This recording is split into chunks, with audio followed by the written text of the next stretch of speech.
E eu quero convidar você para abrir a sua Bíblia comigo. O texto de Lucas, capítulo 9. Lucas, capítulo 9. E nós faremos a leitura a partir do verso 28 até o verso 45, parte A do verso. Lucas 9, depois de lido o texto, peço que você mantenha a sua Bíblia aberta comigo nesta passagem.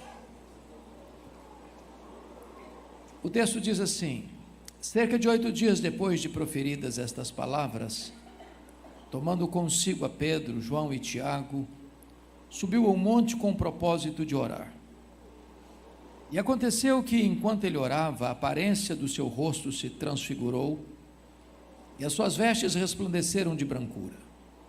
Eis que 2 varões falavam com ele, Moisés e Elias, os quais apareceram em glória e falavam da sua partida, que ele estava para cumprir em Jerusalém. Pedro e seus companheiros achavam-se primidos de sono, mas conservando-se acordados, viram a sua glória e os 2 varões que com ele estavam. Ao se retirarem estes de Jesus, disse-lhe Pedro: Mestre, bom estarmos aqui. Então façamos 3 tendas, uma será tua, outra de Moisés e outra de Elias, não sabendo, porém, o que dizia. Enquanto assim falava, veio uma nuvem e os envolveu, e encheram-se de medo ao entrarem na nuvem. E dela veio uma voz dizendo: Este é o meu filho, o meu eleito, a ele ouvi. Depois daquela voz, achou-se Jesus sozinho. Eles calaram-se, e naqueles dias a ninguém contaram coisa alguma do que tinham visto. No dia seguinte, ao descerem eles do monte, veio ao encontro de Jesus grande multidão. E eis que dentre a multidão surgiu um homem dizendo em voz alta: Mestre, suplico-te que vejas meu filho, porque é o único. Um espírito se apodera dele, e de repente o menino grita, e o espírito o atira por terra, convulsiona até espumar, e dificilmente o deixa depois de o ter quebrantado. Roguei aos teus discípulos que o expelissem, mas eles não puderam. Respondeu Jesus: Ó geração incrédula e perversa, até quando estarei convosco e vos sofrerei? Traze o teu filho. Quando se ia aproximando, o demônio o atirou no chão e o convulsionou. Mas Jesus repreendeu o espírito imundo, curou o menino e o entregou a seu pai. E todos ficaram maravilhados ante a majestade de Deus. Como todos se maravilhassem do quanto Jesus fazia, disse aos seus discípulos: Fixai nos vossos ouvidos as seguintes palavras: O Filho do Homem está para ser entregue nas mãos dos homens. Eles, porém, não entendiam isto. Até aqui. Versículo 28. Cerca de 8 dias depois de proferidas estas palavras. Que palavras? Do que Jesus está falando? O que ele está se referindo? Para entendermos esta passagem, precisamos entender o que aconteceu 8 dias antes. E 8 dias antes, Jesus estava lá no extremo norte de Israel, lá no sopé do Monte Hermon, lá em Bânias, onde nasce o Rio Jordão, lá em Cesareia de Filipe, quando Jesus faz uma enquete com seus discípulos e pergunta assim: Quem dizem os homens ser o Filho do Homem? E eles responderam: Uns dizem que tu és João Batista, outros dizem que tu és Elias, outros dizem que tu és Jeremias, outros dizem que tu és alguns dos profetas. Ninguém acertou. O povo não sabia nada sobre Jesus. Então Jesus se dirige a eles e pergunta: E vós, quem dizeis que eu sou? E Pedro, que era um líder e falante, e não suportava que ninguém falasse na sua frente, responde pelo grupo e diz: Tu és o Cristo, o Filho do Deus vivo. Talvez até aguardando um elogio de Jesus. Parabéns, Pedro, você é um homem iluminado, você tem um refinado discernimento espiritual. Mas não foi o que Jesus disse, não. Jesus respondeu assim: Bem-aventurado és, Simão Barjonas, porque não foi carne e sangue quem te revelaram, mas o meu Pai que está nos céus. Em outras palavras, Jesus está dizendo assim para Pedro: Pedro, não pense você que você sabe quem eu sou, porque você é mais espiritual ou inteligente que os outros. Você só sabe quem eu sou, Pedro, porque o Pai me revelou para você. Porque se o Pai não tivesse me revelado para você, como os outros, você também não saberia quem eu sou. E eu também te digo que tu és Pedro, e sobre esta pedra edificarei a minha igreja, e as portas do inferno não prevalecerão contra ela. Está aqui em Mateus 16, 18. Um dos textos mais importantes da Bíblia, de cuja correta interpretação depende o futuro do cristianismo. Porque a grande pergunta é: quem é a pedra sobre a qual a igreja está edificada? Ao longo desses 20 séculos de cristianismo, 3 interpretações surgiram. A primeira delas, subscrita por mais de 800 milhões de pessoas no mundo, entendem que Pedro é a pedra. Há uma frase em latim muito conhecida no mundo: ubi Petrus, ibi ecclesia. Onde está Pedro? Aí está a igreja. A segunda interpretação é que a declaração de fé, tu és o Cristo, o Filho do Deus vivo, é a pedra fundamental da igreja. Onde esta declaração é feita, aí está o fundamento da igreja. A terceira interpretação, penso eu, subscrita por todos nós aqui nesta noite, se não pela maioria de nós, é que o próprio Cristo é a pedra fundamental sobre a qual a igreja está edificada. O texto nos leva a essa conclusão, se não vejamos. Há na língua grega uma espécie de trocadilho entre a palavra Pedro e a palavra pedra. Pedro deriva de pedra e não pedra de Pedro. Pedro é Petros, e Petros é um fragmento de pedra, um pedaço de pedra arrancado de um maciço rochoso. Pedra é Petra, e Petra é rocha, inabalável. Metáfora só usada para Deus em toda a Bíblia. Então o que Jesus está dizendo é o seguinte: eu também te digo que tu és um fragmento de pedra, mas sobre esta rocha que sou eu edificarei a minha igreja. O pronome demonstrativo nos ajuda a entender também, porque tanto em português, como em grego, como em inglês, existe uma diferença entre esta e essa. Por exemplo, eu estou com a minha Bíblia na mão e eu digo esta Bíblia, mas se eu ponho a Bíblia no púlpito e me afasto, eu digo essa Bíblia. Se Jesus tivesse a intenção de dizer que Pedro era pedra, ele teria dito: eu também te digo que tu és Petros, e sobre essa pedra eu edificarei minha igreja. Mas não foi o que ele disse. Eu também te digo que tu és fragmento de pedra, Petros, mas sobre esta pedra, sobre esta rocha, eu edificarei a minha igreja. Então Jesus está fazendo 4 afirmações. Primeiro, ele é o fundamento da igreja. Segundo, ele é o dono da igreja. Edificarei a minha igreja. A igreja não é sua, a igreja não é minha, a igreja não é nossa, a igreja tem dono, e o dono da igreja tem marcas de cravos em suas mãos. Terceiro, Jesus é o edificador da igreja. Eu edificarei a minha igreja. Quem edifica a igreja não é você, nem eu, nem nós. Quem edifica a igreja é o Senhor Jesus. Na verdade, Paulo entendeu isso quando escreveu: eu plantei, Apolo regou, mas o crescimento vem de Deus, de tal maneira que nem o que planta, nem o que rega é coisa nenhuma, mas Deus que dá o crescimento. Quarto lugar, Jesus é o protetor da igreja, e as portas do inferno não prevalecerão contra ela.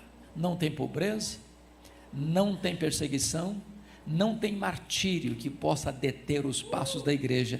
Ela é invencível, porque aquele que a salvou é quem a protege. Diz a Bíblia que quando Jesus termina de explicar isso, ele passa para uma nova fase do seu ensino, lá em Mateus 16, e ele fala para os discípulos o que nunca falara outrora, e fala pela primeira vez, que uma vez que ele sabe quem ele é, eles precisam entender que Jesus vai subir para Jerusalém, vai ser entregue nas mãos dos principais sacerdotes, para ser crucificado, para ressuscitar ao terceiro dia. Quando Pedro escuta isso, Ele que acabara de falar para Jesus: tu és o Cristo, o Filho do Deus vivo, chama Jesus à parte e diz: vem cá, Jesus, e passa a repreender Jesus. Tem compaixão de ti, de modo algum isso pode te acontecer. Larga a mão desses pensamentos soturnos e doentios, pensa melhor, pensa em vida, não pensa em morte. E Jesus olha para ele e diz: arreda, Satanás, és para mim causa de tropeço, não cogitas das coisas de Deus, apenas das coisas dos homens. Preste atenção aqui. Se Pedro fosse a pedra fundamental da igreja, a igreja estaria edificada sobre areia movediça. Mas bendito seja Deus, a igreja está edificada sobre a rocha que não se abala. Mas vamos entender o que Jesus disse. Primeiro, Jesus não está chamando Pedro de Satanás, não. Segundo, Jesus não está dizendo que Pedro está endemoniado. Ele não está falando isso. Terceiro, Jesus não está mandando Pedro arredar. Quarto, Jesus está mandando Satanás arredar. Satanás arreda, Pedro fica. Pedro é discípulo, Pedro é meu apóstolo. Em Pedro eu vou continuar investindo. Porque se não entendermos isso, a gente vai dizer: arreda, Pedro. Aí o Satanás fica. Não, Satanás arreda, Pedro fica. E tanta é prova que Jesus não abriu mão de Pedro, que 8 dias depois, Jesus sobe para um alto monte. A quem ele leva? Pedro, Tiago e João. E agora então começa a nossa exposição, e eu quero aqui hoje, à luz do texto, trazer 3 grupos, ou 3 tipos de espiritualidade. O primeiro grupo é formado de Pedro, Tiago e João. Eles sobem para o monte, e Jesus ora, e eles dormem. O que dá prazer em Jesus dá cansaço neles. E nesse monte eles veem milagres, mas eles não têm discernimento. Então eu vou categorizar o primeiro grupo de espiritualidade do monte, êxtase sem entendimento. O segundo grupo é o que ficou lá no pé do monte, no sopé do monte, os 9 discípulos, que estão rodeados de uma multidão, e um pai desesperado com um filho endemoniado, que procura os discípulos por ajuda e eles não puderam. E Marcos nos informa, texto paralelo deste, que os discípulos estavam discutindo com os escribas, os inimigos da obra, discutindo a obra em vez de fazer a obra. E eu vou categorizar o segundo grupo com a espiritualidade do vale, discussão sem poder. E finalmente nós vamos olhar a espiritualidade de Jesus, que pode ser resumida em 3 palavras: oração, obediência e poder. Então veremos o primeiro grupo, a espiritualidade do monte, êxtase sem entendimento. Se você perceber, quando eles sobem para esse monte, Jesus está orando, Jesus é transfigurado, Moisés e Elias aparecem em glória, representando a lei, representando os profetas, conversando com Jesus. E que pauta aquela reunião, que agenda eles tiveram com Jesus? Versículo 31, conversaram sobre a sua partida para Jerusalém. A palavra partida aí é a palavra êxodos, de onde vem essa palavra portuguesa, êxodo. Eles estão conversando com Jesus sobre a cruz, e a cruz foi o local onde nós fomos libertos. Lá na cruz aconteceu o nosso êxodo. Mas diz a Bíblia que nesse monte acontecem 4 milagres. Primeiro milagre, Jesus é transfigurado. Segundo milagre, Moisés e Elias aparecem em glória. Terceiro milagre, uma nuvem luminosa os envelopa. Quarto milagre, de dentro da nuvem surge uma voz divina: este é o meu filho, meu eleito, a ele ouvi. Pisando no terreno sobrenatural, vendo coisas sobrenaturais, mas sem discernimento espiritual. Nós vivemos uma geração, irmãos, que está correndo sôfrega atrás de milagres. Gente que faz até propaganda de milagre que nunca aconteceu.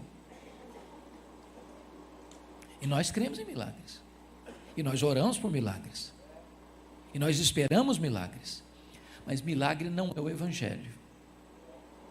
O milagre pode ser evidência do poder do Evangelho, mas não um substituto do Evangelho. Porque esses homens estão vendo milagres, mas eles não têm discernimento. E do que eles não têm discernimento? Primeiro, eles não discerniram a centralidade da pessoa de Jesus. Quando Pedro disse assim para Jesus: mestre, bom estarmos aqui. Pedro achava que ele era o líder e ele estava no controle da situação. Vamos fazer o seguinte, vamos fazer 3 tendas, uma vai ser tua, outra vai ser de Moisés, outra vai ser de Elias. E diz a Bíblia que ele não sabia o que estava falando. E por que ele não sabia o que estava falando? Ele estava falando uma bobagem. Ele estava comparando e equiparando Jesus a Moisés e a Elias. Mas Jesus não é apenas um grande homem, Jesus é o próprio Deus entre os homens. Na história você vai encontrar homens com título: Alexandre o Grande, Herodes o Grande, Napoleão o Grande. Você não vai encontrar Jesus o Grande. Ele não é um entre tantos, ele é único, ele é exclusivo, ele é absoluto, ele é Deus. Ele não pode ser comparado com ninguém. Vendo milagres, mas não discernindo a centralidade da pessoa de Jesus. Segundo, vendo milagres, mas não discernindo a centralidade da missão de Jesus. Confira comigo o verso 31. Está escrito que a pauta da reunião de Moisés e Elias, dos profetas, da lei dos profetas com Jesus, foi sobre a sua morte, sobre a sua partida. Pois bem, quando Jesus desce desse monte e cura o menino endemoniado, está escrito no versículo 43, que todos ficaram maravilhados do quanto Deus fazia por intermédio dele. E como todos se maravilhassem, todos quantos? Todos quem? A multidão e os discípulos. Jesus então se dirige aos discípulos dizendo assim: fixai nos vossos ouvidos as seguintes palavras: o Filho do Homem vai ser entregue nas mãos dos homens. O que está acontecendo aqui?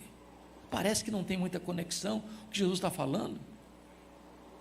O que Jesus detecta aqui é o seguinte: o mesmo que aconteceu lá em João 6. Vocês se lembram que quando Jesus multiplicou pães e peixes, a multidão queria arrebatar Jesus para fazê-lo rei, um Messias político, apenas um operador de milagres? Jesus, percebendo isso, despede os discípulos antes de despedir a multidão, porque Jesus não queria que os discípulos entrassem nessa canoa furada, nessa pauta equivocada, de achar que Jesus desceu do céu apenas para curar os enfermos, alimentar os famintos, fazer milagres e prodígios aqui. Jesus está percebendo a mesma tendência dessa multidão. E ele está percebendo que os discípulos estão embarcando outra vez nessa mesma tendência. Então Jesus se dirige aos discípulos e diz o seguinte: olha, fixai nos vossos ouvidos as seguintes palavras: o Filho do Homem vai ser entregue nas mãos dos homens. Sabe o que ele está dizendo? Não pensem vocês que eu vou mudar minha agenda. Não pensem vocês que eu vou afastar-me do caminho da cruz. Não pensem vocês que eu desci do céu apenas para curar enfermos, apenas para purificar leprosos, apenas para multiplicar pães e peixes. Eu vim do céu para ir para a cruz, e é para a cruz que eu estou indo, porque é lá na cruz que eu vou libertar vocês, é lá na cruz que vocês vão ter o êxodo de vocês, é lá na cruz que eu vou quebrar as algemas de vocês, é lá na cruz que eu vou tornar vocês verdadeiramente livres. Mas o verso 45 diz que eles não entenderam isto. Vendo milagres, mas não discernindo quem é Jesus, vendo milagres, mas não discernindo o que Jesus veio fazer. Mas em terceiro lugar, eles estão vendo milagres, mas não discernem a centralidade da missão deles. Quando Pedro disse assim: mestre, bom estarmos aqui, vamos fazer 3 tendas? O que ele está querendo dizer? O mestre, aqui nesse alto está bom demais, aqui tem glória, aqui tem luz, aqui tem Shekinah, aqui tem brilho, aqui tem o céu descendo para a terra, aqui tem voz de Deus, aqui está bom demais, não vão descer não, lá tem gente gemendo, lá tem gente sangrando, lá tem gente endemoniada, lá tem gente doente, vão ficar aqui mesmo, aqui está melhor, não vão descer não. Entendamos uma coisa? O monte existe para você recarregar as baterias. mas é lá no vale que você vai exercer seu ministério. É lá no seu trabalho, é lá na sua vizinhança, é lá na sua parentela, é lá nos seus negócios, é lá na sua empresa, é lá no seu comércio, é lá na sua indústria, é lá na sua atividade diária, é lá onde as pessoas estão sofrendo, chorando, sangrando, é lá que você vai exercer seu ministério. Aqui você recebe capacitação de poder, mas é lá que o ministério vai ser exercido. Vendo milagres, mas não discernindo quem é Jesus, o que ele veio fazer e o que nós devemos fazer. Vamos ao segundo grupo. Os 9 ficaram no sopé do ônibus, lá no sopé do monte. E diz a Bíblia que surge uma multidão, porque tem um pai desesperado, com um filho único, endemoniado. E eu imagino, pastor Fred, que quando aquele pai soube que os discípulos de Jesus estavam presentes, ele correu para lá, com muita esperança, com muita expectativa, pensando, vai ser a solução da minha vida, vai trazer resposta para o meu lar, vai trazer libertação para o meu filho. E ele vai cheio de expectativa, e ele pede ajuda, e diz a Bíblia que os discípulos não puderam. Agora, confira comigo só capítulo 9, versículo 1, olha aí, está escrito assim: tendo Jesus convocado os 12, deu-lhes poder e autoridade sobre todos os demônios. Quantos demônios? Sobre todos os demônios. E para efetuarem curas. E esses discípulos agora não puderam. E por que não puderam? Eles estão no sopé do monte, mas eles não oram. Eles estão no sopé do monte, mas eles não jejuam. Eles estão no sopé do monte, mas eles não creem.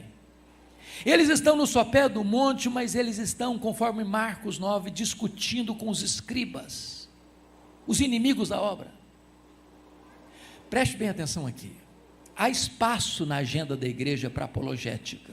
Apologética é aquela doutrina que nós estudamos de defesa da fé cristã. Você precisa dar razão da fé que você tem em Cristo. Isso é apologética. Agora, preste atenção noutra coisa. Há um grande perigo de você perder o foco. Irmãos amados, se você olhar a igreja brasileira e olhar a igreja mundo afora, ela gasta mais tempo discutindo a obra do que fazendo a obra. Nós nos reunimos para discutir a obra. Nós fazemos congressos e conferências para discutir a obra. Nós viajamos centenas de quilômetros, nós atravessamos o Atlântico para ir numa conferência para discutir a obra. E às vezes nós estamos perdendo o foco. Neemias, certa feita, foi chamado para sentar à mesa com os inimigos da obra. Disse, não, eu estou fazendo uma grande obra, eu não tenho tempo para conversar, eu não vim aqui para discutir a obra, eu vim aqui para fazer a obra. Agora, enquanto a igreja discute a obra, o diabo age, e age com crueldade, porque ele está tomando conta de um menino, filho único. Meus amados irmãos, preste bem atenção nisso, porque além de crueldade, esse espírito maligno que é chamado de espírito mudo, de espírito surdo, de espírito imundo, e Jesus chamou de casta. Pega esse menino, joga no fogo, joga na água, joga na terra, ele rilha os dentes, ele espuma, e dificilmente o demônio deixa antes de machucá-lo todo.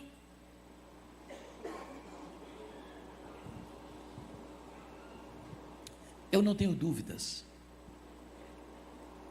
de que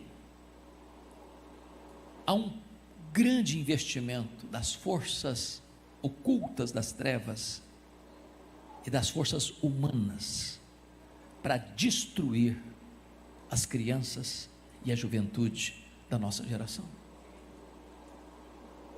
Você tem dúvida disso? Recentemente, numa escola aqui no Brasil, o diretor descobriu um livro que estava sendo distribuído como um livro oficial da pedagogia do Ministério da Educação. E ele ficou assustado com a história do livro. E a história do livro trazia a proposta de um pai propondo casar com a filha. Casar com a filha. E prometendo à filha que, casando-se com ela, eles escravizariam a mãe. Como a menina rejeitou a proposta, o pai passa a perseguir a menina, a filha.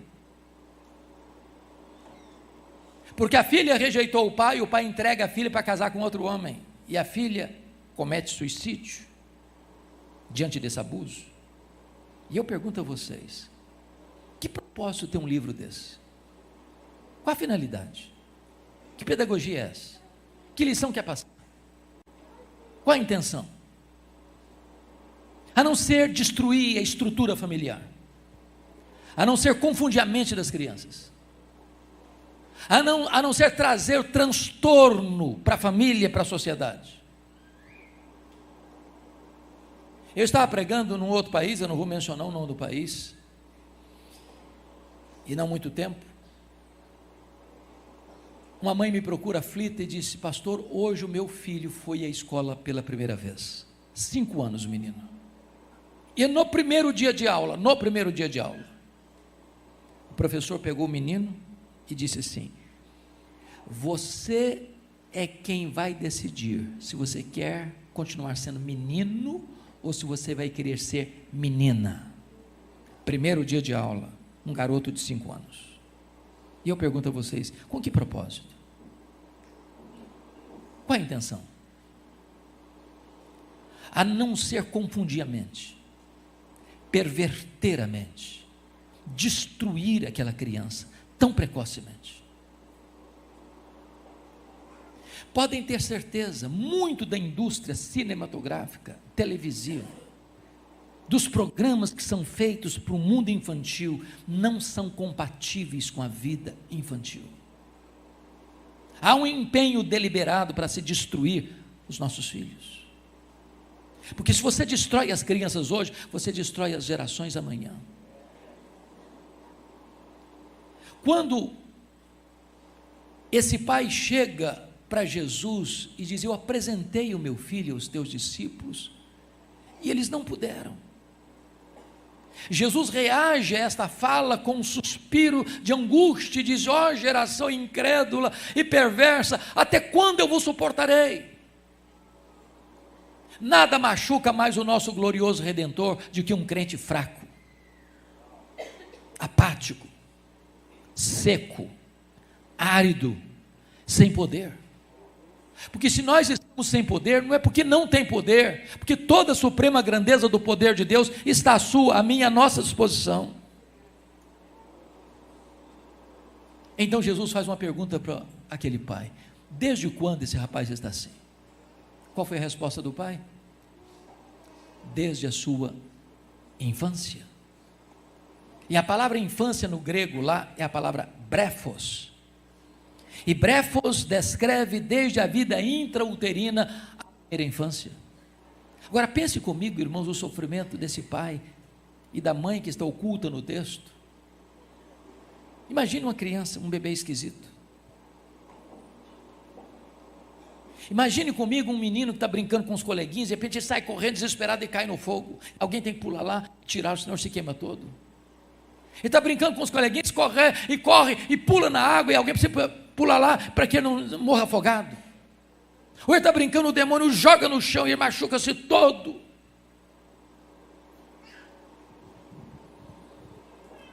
Não tenha dúvida, meus irmãos, que há um ataque furioso contra as crianças. Eu estava começando, pastor Fred, meu ministério em Vitória. Converte-se uma mulher de classe média alta na cidade. Ela tinha uma filhinha de 4 anos. Eu a batizei, eu a discipulei. E um dia essa mulher está caminhando pelas ruas de Vitória com a criança no colo. É uma menina grandinha, 4 anos. E a mãe cantarolava uma música, um hino, um cântico espiritual. E de repente, enquanto a mãe canta e a menina no braço, no colo, a menina desfigura o rosto e começa a falar blasfêmias, impropérios contra o nome de Jesus. A mãe tomou um susto, pensou que fosse um surto psicótico. Dali mesmo levou a menina para o psiquiatra. Ele fez todos os exames, não identificaram nada. Ela foi em outros médicos, fizeram vários exames, não identificaram nada. Aquela mãe me liga desesperada, diz: pastor, eu preciso de ajuda. E eu disse para ela: traz a sua filha aqui no gabinete pastoral. E ela sentou-se do lado da mesa, eu estou sentado do lado de cá, e eu conversando com a mãe, a criança no colo da mãe, e eu, enquanto conversava com a mãe, a menina me olhava por baixo, num olhar denso, pesado. Quando eu comecei a falar do nome de Jesus, essa menina pulou do colo da mãe, e começou a serpentear no chão do escritório, como uma serpente, falando blasfêmias horríveis. Eu clamei pelo nome de Jesus. O Senhor libertou aquela criança. E eu perguntei: mãe, me conta um pouco da história dessa criança. E ela me disse: pastor, meu marido era um homem fortemente envolvido com o ocultismo. E quando eu estava grávida, ele consagrou essa criança aos espíritos, que nós entendemos aos demônios. Há muitas crianças hoje que estão oprimidas. Há muitas famílias hoje que estão machucadas e feridas por esse ataque. E o que é mais triste é que tantas vezes estamos sem poder para socorrer essas pessoas. Muitas vezes, irmãos, a igreja está reunindo domingo após domingo, semana após semana, para discutir a obra, em vez de fazer a obra. Depois os discípulos chegaram para Jesus e perguntaram: por que nós não conseguimos expelir o demônio? Por quê? E Jesus respondeu: esta casta só sai com oração e jejum. A batalha espiritual mais renhida do que outra. Há níveis de intensidade na batalha espiritual. O fato de você ter tido vitórias ontem não significa que você vai ter vitórias hoje. Você hoje precisa de uma porção dobrada do Espírito Santo, você precisa de um revestimento do poder do Espírito Santo, você precisa de uma vida mais intensa de oração, você precisa passar pela experiência do jejum, você precisa crer que Deus é poderoso para fazer, porque é nesse contexto que Jesus diz assim: se você mandar essa montanha sair daqui e transportar para lá, se você tiver fé pequena como um grão de mostarda, a montanha vai sair daqui e vai para lá. Jesus não está falando nada de literalmente, não. Você nunca viu uma montanha sair de um lugar para o outro. O que ele está dizendo é que montanha é algo inamovível, e aquilo que é inamovível, quando você crê, Deus transporta a montanha, Deus resolve problemas, Deus soluciona aquilo que você não tem poder para fazer, Deus liberta os cativos, Deus cura os enfermos, Deus quebra o jugo dos escravizados, Deus liberta aqueles que são seus, pelo poder da fé. Mas agora, irmãos, eu quero encerrar falando sobre a espiritualidade de Jesus. Tem 3 coisas a destacar. Primeiro, oração. Ele subiu o monte para quê? Para orar. O que ele fez? Ele orou. E porque ele orou, seu rosto resplandeceu. Porque ele orou, as suas vestes resplandeceram de brancura. Se nós orarmos, a Shekinah de Deus desce sobre nós. Se nós orarmos, os céus descem à terra. Se nós orarmos, o poder de Deus é manifestado. E eu não estou dizendo que a oração tem poder. Isso não é verdade. A oração não tem poder. Poder tem o Deus que responde a oração. Quem é poderoso não é a oração, é Deus. Deus é poderoso. E quando você ora, Deus manifesta o seu poder. A oração conecta a fraqueza humana à onipotência divina. A oração conecta o altar da terra com o trono do céu. Quando você ora, a mão do Deus onipotente é acionada para agir em seu favor. A segunda coisa que nós entendemos no texto é obediência. Porque a pergunta é: sobre que assunto Moisés e Elias conversaram com Jesus? Sobre a partida, e a palavra sobre a morte. É a mesma palavra que Pedro vai usar lá na segunda carta, capítulo 1, versículos 14 e 15. Partida ali para ele é morte. A pergunta é: quando Jesus desce desse monte, que grau de compromisso ele tem com essa agenda de obedecer e ir para a cruz? Há 3 evidências no texto.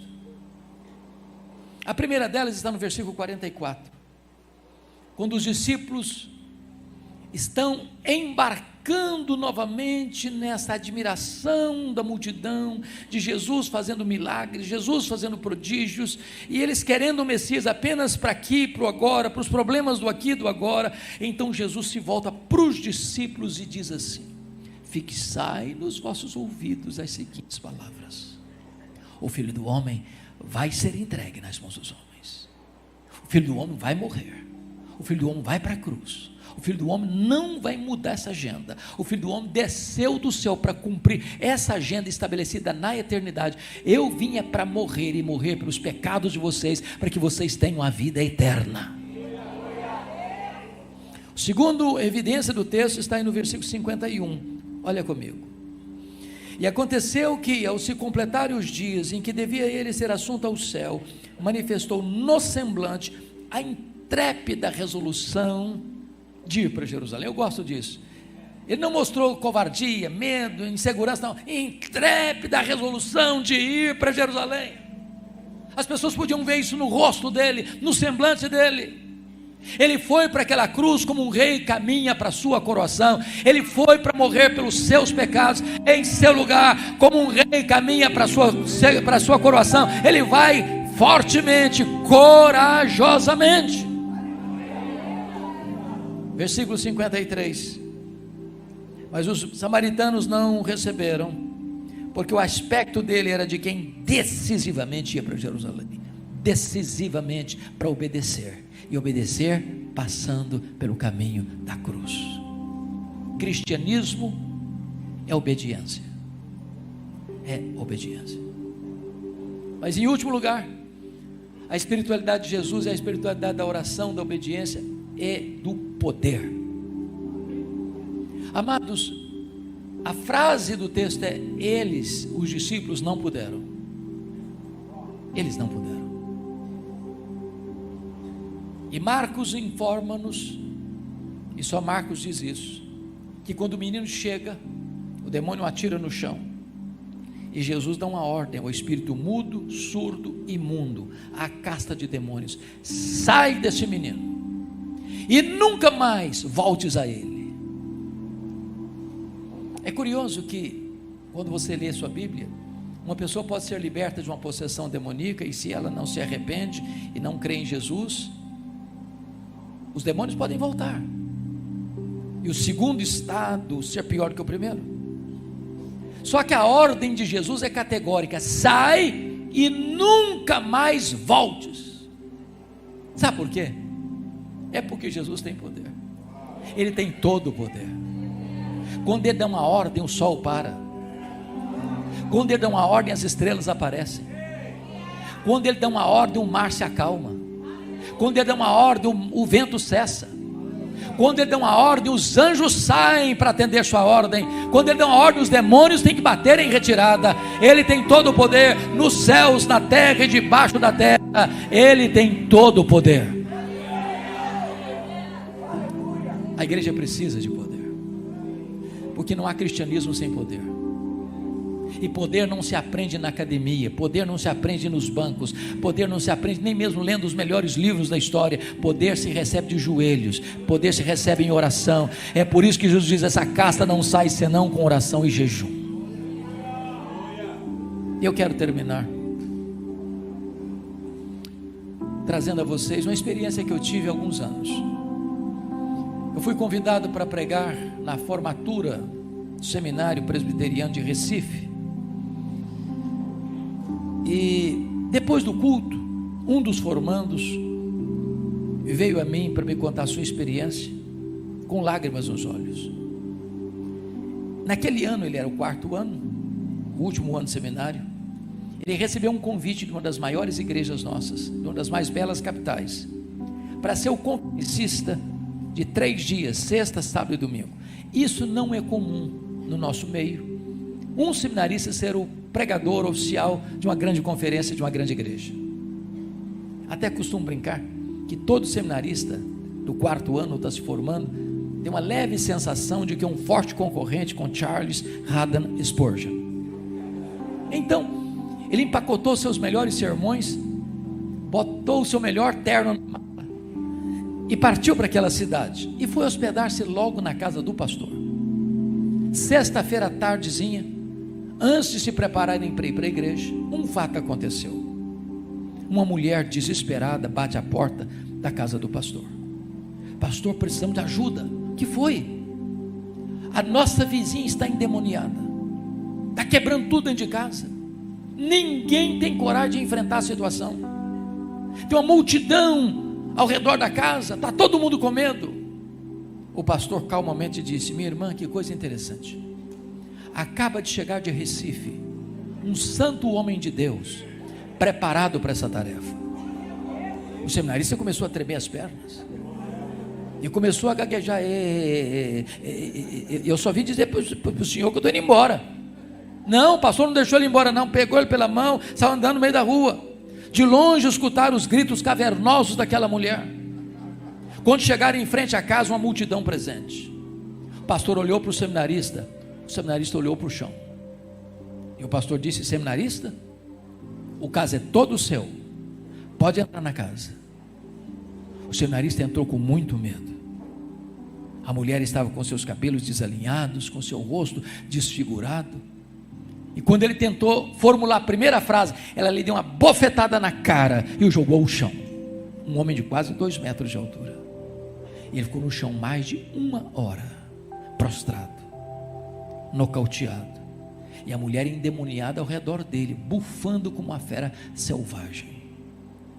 Ele disse para mim: pastor Hernandes, a minha vida passou como um filme na minha cabeça. Eu percebi quão árido eu estava, quão seco eu estava, quão despreparado eu estava. Mas depois de mais de 1 hora no chão, ele começa a orar silenciosamente, como Sansão agarrado naquelas colunas.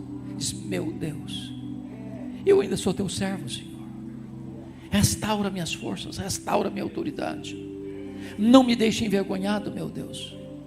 E quando ele está orando silenciosamente assim, a mulher caiu. E quando a mulher caiu, ele se levantou.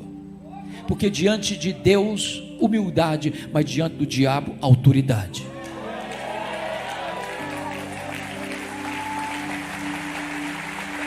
E ele deu ordem daqueles demônios para saírem daquela mulher, e aquela mulher ficou livre, literalmente livre. E esse homem, abraçado comigo em lágrimas, me disse uma frase que eu nunca mais esqueci.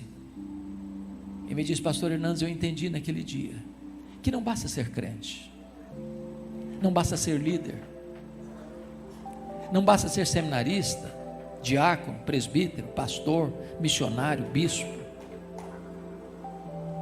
teólogo. É preciso ter o poder do Espírito Santo. É preciso ter o poder do Espírito Santo de Deus.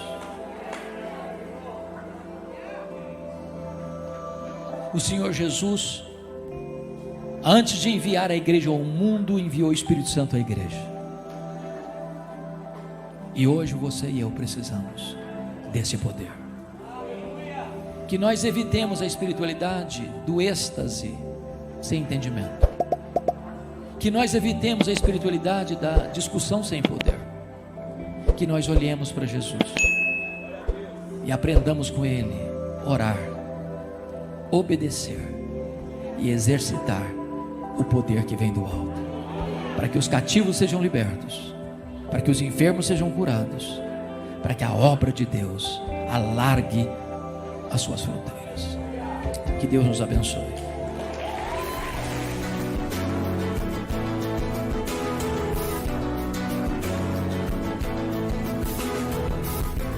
Palavra da Verdade, com Hernandes Dias Lopes.